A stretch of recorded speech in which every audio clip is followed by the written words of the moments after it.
Brooklyn Independent Television.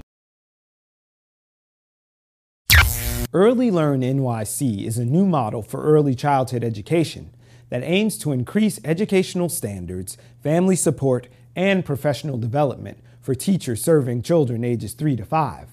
But critics of the new plan say what's currently known as Head Start has already been achieving these goals since its inception in 1965.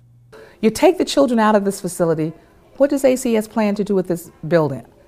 ACS, a city agency, what are you going to do with the city building? Why is this being done anyway? What's the real reason? Why weren't we awarded? Enough, seriously, is enough. When she learned funding to her program that serves 140 toddlers will be eliminated, Clentine Fenner, Executive Director of McDonough Street Head Start, was dumbfounded.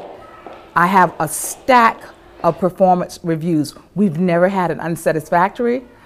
And also the feds, once again, holds us in the highest esteem. Without funding, the program will close in September, and McDonough Street Head Start isn't the only one on the chopping block. Just a few blocks away on tree-lined Bedford Stuyvesant Street, Bridge Street Head Start, which services 55 students, was also denied funding. We've been in contact with our councilman here, is Councilman Al Van.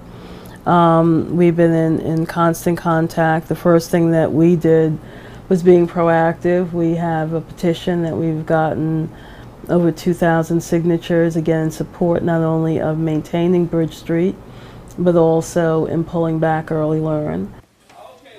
Early Learn NYC is a new system proposed by the Administration for Children's Services, also known as ACS, the agency that oversees educational and child care services from daycare, Head Start, and after-school programs.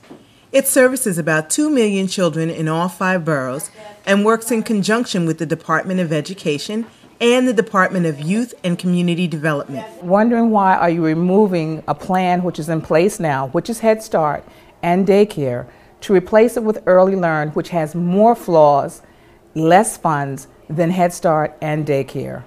According to advocates for child care programs in New York City, ACS does not have enough funding to support the new plan for child care programs servicing daycare, Head Start, and after-school program. And a few weeks ago, parents, workers in daycare and Head Start, with children in tow, took to the streets to protest the loss of an estimated 47,000 seats due to budget cut. Children aren't the only ones who benefit from Head Start because it was designed to support whole families. Renita Crew is a worker at McDonough Street Head Start. She helps children register for school and get adjusted. Parents get some assistance too. The goals of the Head Start is for a parent to come in one way and to go out a different way. So if a parent come in with no jobs, we try to help them find jobs, or the parents need to go to school and try to find a career for themselves. I love my job. I love what I do. I love impacting families. I love children. And I don't know. I'm right now working on my resume and to start all over at the age of 51. McDonough Street is in a precarious situation in that our slots are Head Start slots.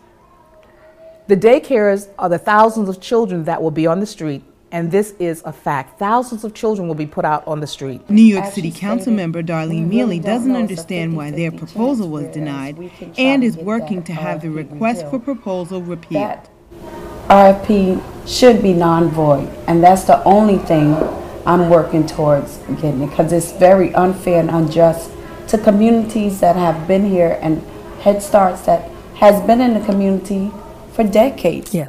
Until then, the centers will continue to prepare students for the future, even as theirs remains uncertain. For Brooklyn Review, I'm Anna Lamontas Salisbury. Watch this and other Brooklyn Independent Television episodes online at bricartsmedia.org/BIT.